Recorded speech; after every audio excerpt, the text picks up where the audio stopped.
और चलिए अब आपको सीधे लिए चलते हैं। छत्तीसगढ़ के मुख्यमंत्री विष्णुदेव साय कार्यक्रम को संबोधित कर रहे हैं। आबादी 32% है।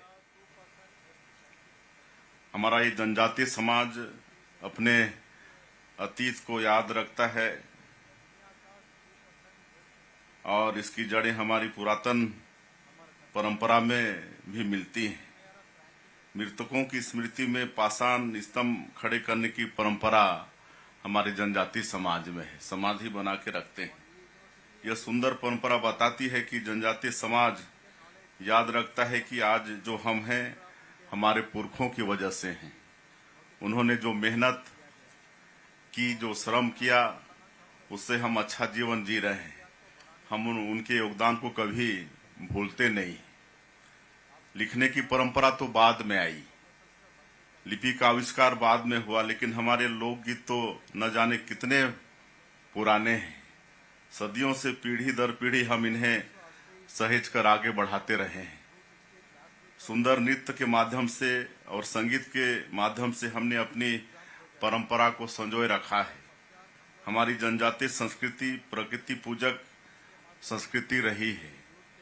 सरहुल के पर्व को लीजिए, छत्तीसगढ़ का जो पूर्वी जसपुर जहां से हम आते हैं उस इलाके में सरहुल पूजा की परंपरा है।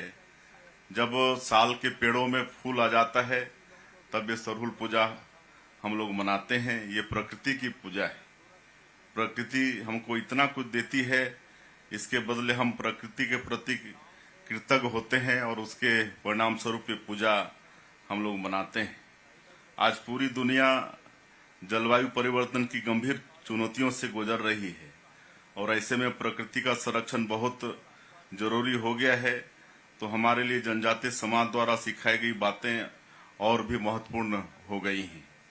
हम लोग पंडुब मनाते हैं। बीज छिड़कने की रस्म से लेकर फसल काटने तक हर कार्य को हम लोग उत्सव के रूप में मनाते हैं।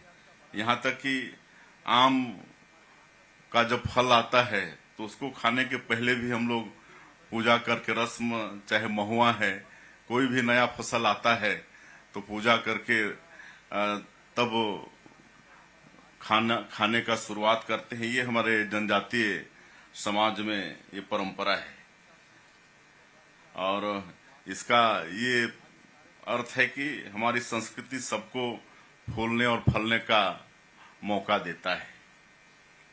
इसी में जनजातीय संस्कृति की गहरी आध्यात्मिकता भी छिपी है।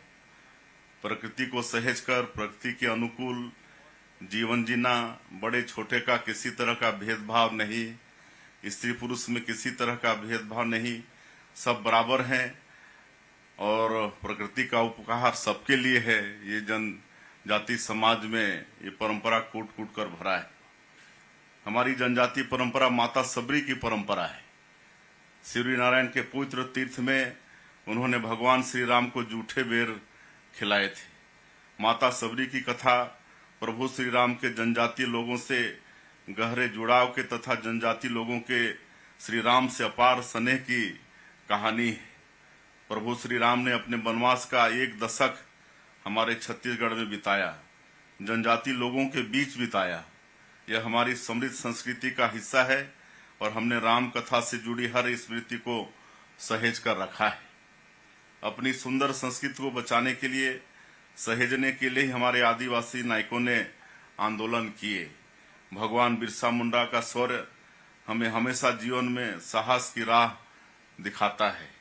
हमारे यशस्वी प्रधानमंत्री श्री नरेंद्र मोदी ने 15 नवंबर को लोक नायक भगवान बिरसा मुंडा की स्मृति में जनजातीय गौरव दिवस मनाने का निर्णय लिया है। हमारे जनजातीय समाज के लिए बहुत ही ये गौरव का विषय है। भगवान बिरसा मुंडा ने जनजातीय लोगों के लिए शोषण मुक्त समाज का सपना देखा था। भगवान बिरसा मुंडा के दिखाए रास्ते पर चलते हुए प्रधानमंत्री श्री नरेंद्र मोदी जी ने प्रधानमंत्री जन मन योजना जैसी योजना लाकर विशेष पिछड़ी जनजाति के जो लोग हैं, जो पीवीटीजी कहलाते हैं, जो राष्ट्रपति के दत्तक पुत्र